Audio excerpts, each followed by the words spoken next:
هەڵگرانی بڕوانامەی ماستەر و دکتۆران لە وەزارەتە جیاجیاکانی هەرێمی کوردستان هاتوونەتە بەردەم ئەنجومەنی وەزیران داوای شایستە داراییەکانیان دەکەن. ساڵێک پێش ئێستا وەزیری دارایی بەروی ئێمە چوین بە دوواداچوونمان کرد، دیسان مڕاجعەمان کردەوە، داوامان کرد ئەمە هەتاکەی ئێمە چاوەڕێبین.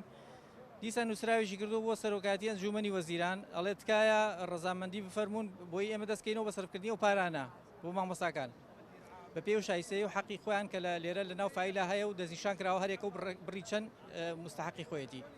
ئیتراوە بۆ شوێ ماوەتەوە تا ئێستا هیچ نازانین ساڵێکە بۆ جوابی وەزیری دارایی نادرێتەوە.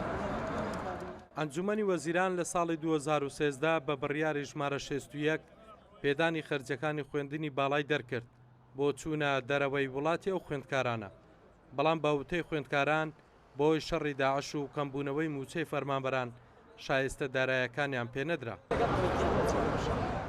من لە 2012 چوومە دەرەوەی وڵات بۆ بەدەستێنانی بڕوانامەی ماستەر لە پسپۆڕی بیرکاری ماتماتیک. تقریبا نزیکەی زیاتر لە 2 دەفتەر دۆلارم سەرف کردووە تا ئێستاکە ئەو شایستە دارایی کە بۆ من تەرخان کراوە کە بمدێتەوە نزیکەی 11 ملیۆن دینارە تا ئێستا کەورم نەگرتوێتەوە بە 8 ساڵە دەستیمان پێ دەکەم. ماستەرم خوێن لە وڵاتی میسر لە زانکۆی ئەسکەندەریا، لەوانەیە بڕی 2 دەفتەرونی و زیاترم سەرف کردبێت، بەڵام هیچ شایستەیەکی داراییمان بۆ سەرف نەکراوەتەوانێ.